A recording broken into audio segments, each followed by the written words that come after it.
ഇവിടെ തയ്യാറാക്കാൻ പോകുന്നത് ചക്ക കൊണ്ടുള്ളൊരു പലഹാരമാണ്, കുമ്പളപ്പം. അതിന് വേണ്ടുന്ന സാധനങ്ങൾ ഇവിടെ എടുത്ത് വെച്ചിട്ടുണ്ട്. ചക്ക നന്നായിട്ട് വേവിച്ച് അതിലേക്ക് ഒരു അല്പം ശർക്കരയും ഏലക്കായും ജീരകവും പൊടിച്ച് ചേർത്തിട്ടുണ്ട്. അത് നന്നായി വെന്ത് വന്ന സമയത്ത് റവയും ഗോതമ്പ് പൊടിയും ഇട്ട് നന്നായിട്ട് ഇളക്കി യോജിപ്പിച്ച് പാകത്തിന് ഉപ്പും തേങ്ങയും ശകലം നെയ്യും കൂടെ ചേർത്താണ് ഞാനിവിടെ കുഴച്ച് വെച്ചിരിക്കുന്നത്. ഇത് നമുക്കിനി ഒരു ഇലയിലാക്കി അപ്പശബ്ദത്തോട്ട് വെച്ച് കൊടുക്കാം.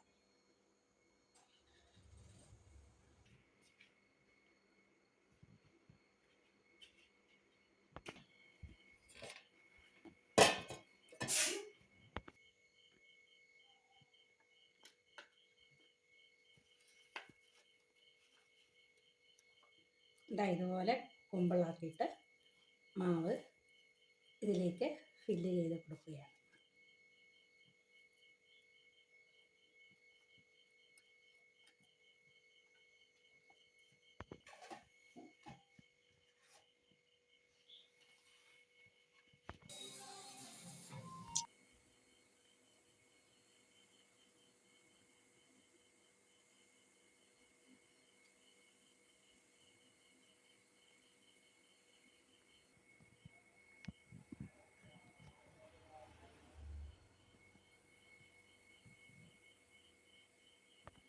നമ്മുടെ കുമ്പള റെഡിയായി അടുപ്പത്ത് വെച്ചിരിക്കുന്നു. നമുക്കിത് വേകാനായിട്ടുള്ള സമയം കൊടുക്കാം.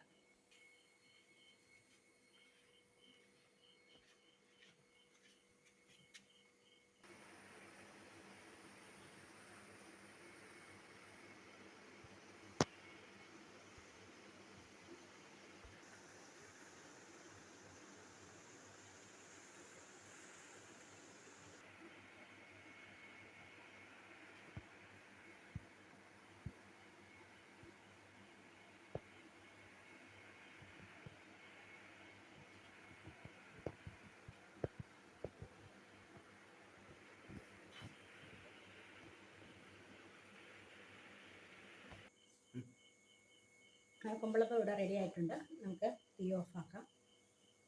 തീ ഓഫാക്കിയിട്ട് ഒന്ന് തുറന്ന് നോക്കാം എങ്ങനെയുണ്ടെന്ന്.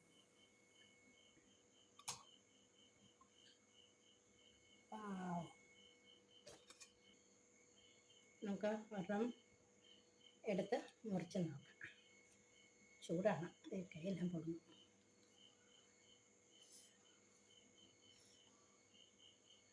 ഉണ്ടോ, എല്ലാം നല്ലതായിട്ട് വെന്തിട്ടുണ്ട്. തീർച്ചയായിട്ടും നിങ്ങളത് ട്രൈ ചെയ്ത് നോക്കണം. ഇങ്ങനെ നമ്മുടെ കുമ്പളപ്പം റെഡി ആയിട്ടുണ്ട്. ഞങ്ങളെ സപ്പോർട്ട് ചെയ്യണം. നിങ്ങളുടെ അഭിപ്രായങ്ങളൊക്കെ ഞങ്ങളെ കമൻറ്റായി രേഖപ്പെടുത്തണം. ലൈക്ക് ചെയ്യണം, ഷെയർ ചെയ്യണം.